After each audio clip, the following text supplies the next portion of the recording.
Over here, Danny. Congratulations. Thank you. A lot of people thought going into this fight that this was what was going to happen, that you were going to be too big, even at the new weight, too strong, too quick, too young, too fresh, all that stuff, and that you would roll right through it. Now that you've done that, was there anything that happened in those 9 rounds that gave you pause whatsoever from him in his arsenal at all? That made you think? No, I knew Paulie Malignaggi was going to go in there and box and try to, I figured he was going to clinch me a lot. Use his jab, try to offset my rhythm. I'm pretty sure you watched tapes from my older fights with guys that had a little bit of success. So I knew that was kind of his style. But we prepared perfect for this. We prepared not to get desperate and just stay calm, land the body shots, and just break them down. One other question for you, Paulie, or Danny. Did you think at any point that Paulie in that fight could have been stopped earlier? Because you were laying a beating on him, 6, 7, 8, and maybe the ref could have stepped in a little bit earlier? It really didn't seem like that, to be honest with you. When I was in there with him, it felt like he was still moving. I felt a little pop in his jab still. He was still getting off some strong punches, so I didn't feel like he was breaking down until I stepped it up in that last round. Hey, congrats, Danny. Thank you. Great. Sean Carter was over here before, and he said that he's very annoyed that you said that he's tailor-made for you, and he said that if he fights you, he'll knock you out. So, what do you say to that?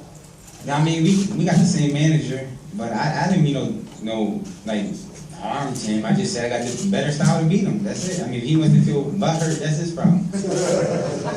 Danny, right here. And secondly, I didn't say nothing bad about him.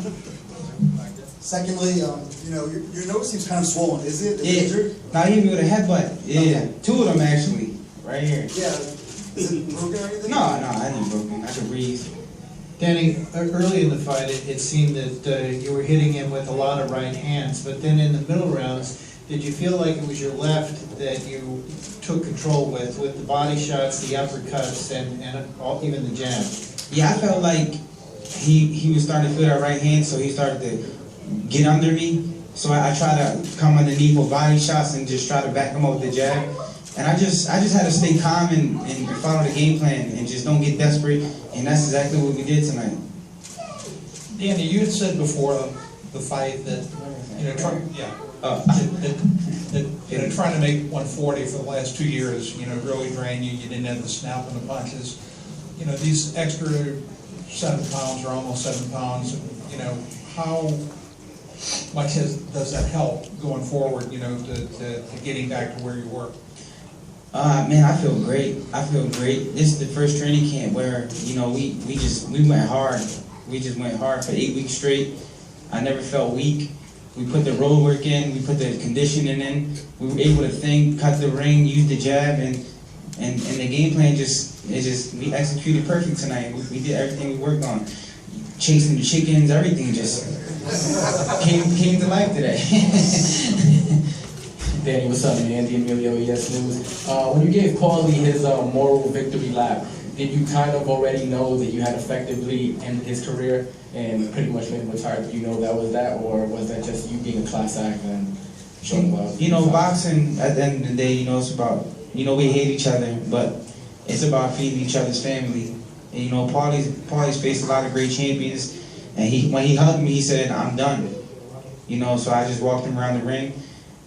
Boxing, we do hate each other, we do beat each other down, but at the end of the day, it's about sportsmanship, and that's what it's all about. We're going to take a few more questions right here, Stuart. Hey Danny, coming from a fighter-to-fighter aspect, Robert James from Boom Fitness Center, I just want to know, when you now bumped up to that higher weight class, a lot of people don't take into account, they're like, oh, you don't have to cut as much, taken away from you, but what about what you gained? Is your legs stronger? Are you feeling like more upper body? I mean, what is it that, I know obviously you're throwing those big dynamite shots, but is it more your legs that you feel yourself be able to move to get to the angles better, or is it just the raw power up top? It's just, my body grew out of 140. My body grew out of 140, so I believe that any weight above 140 would help me. But we just didn't gain the weight and look fat and have, my body didn't look good. We trained hard. We did a lot of conditioning to make sure that I was 147 pounds solid, and I'll be able to use my speed and my power and cut the ring off and move my head. 2 more questions? Congrats on the win, Swift. Thank you. How does it feel to have a clear, concise victory after the Peterson, the Herrera? How does it feel? You won. It's a wrap. It's all the debate. Oh, it feels great. Like when Danny Garcia, don't get me wrong, they were tough fights, but I feel like I still won the fights. But when Danny Garcia is 100% physically and mentally, nobody can beat him. I beat them guys with like 65% in my tank, making the weight. So at the end of the day, it's just I feel great. Yeah, about Gerardo and Peterson, we won, and let's talk about Matisse. Let's talk about Khan. The good part, not the little fight here. It looks a little jab, pity pat jabs, and Danny Garcia got hit with a big. Did you see Peterson's big right hand? And Danny whooping his ass. Come on, man, you won them fights, man. You guys are feeding off of this. This guy's riding with the fame because you guys are making him famous. That guy's not even he's an opponent, because Danny would have knocked him out. They would have said Danny fought a bum. Peterson, come on, man, we know about him. Come on, guys. Come on, man. You know what he does.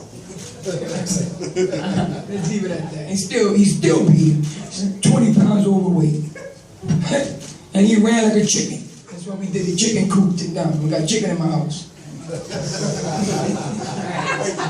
Final. We got 3 chicken pets now. Yeah, thanks to Peterson. What do they mean? We own chickens. One's Herrera, one's Peterson, and one's Vicks, I think. Who named one Vicks? You name the Vicks? Who named the Vicks? All right, final question down here. Hey Danny, congratulations, how you doing, Angel? And also congratulations on coming to your birth. Thank you. I thank God the baby didn't come today. All right. I would have walked out the ring and said, no, I'm just saying. So with that being said, and possibly the Sean Porter, if you're not able to get Sean Porter, who would you like to have? There's a lot of, as well as Angel, who you think? there's a lot of great matchups in that division. It's all about letting it unfold. And that's what Al Haven wants, Danny Garcia, Sean Porter. We can do it. What happens is let nature take its course. We don't choose destiny. We let destiny get chosen for us. So Al Heyman does that job. He picks him, I train him, then he fights him. That's how we do it. We a 3-way snake.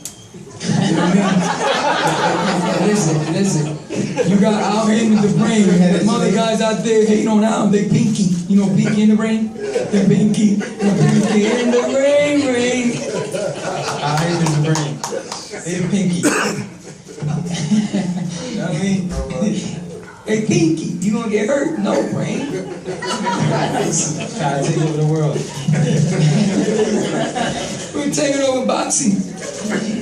Oh no, we're suing you. No, you're making the fighters rich. What happened to the guy that does the announcement or the guys on the sideline? We don't get paid no more? It's not about them no more, it's about boxing, the stars. The fight, God bless America. I love you, America. Thank you.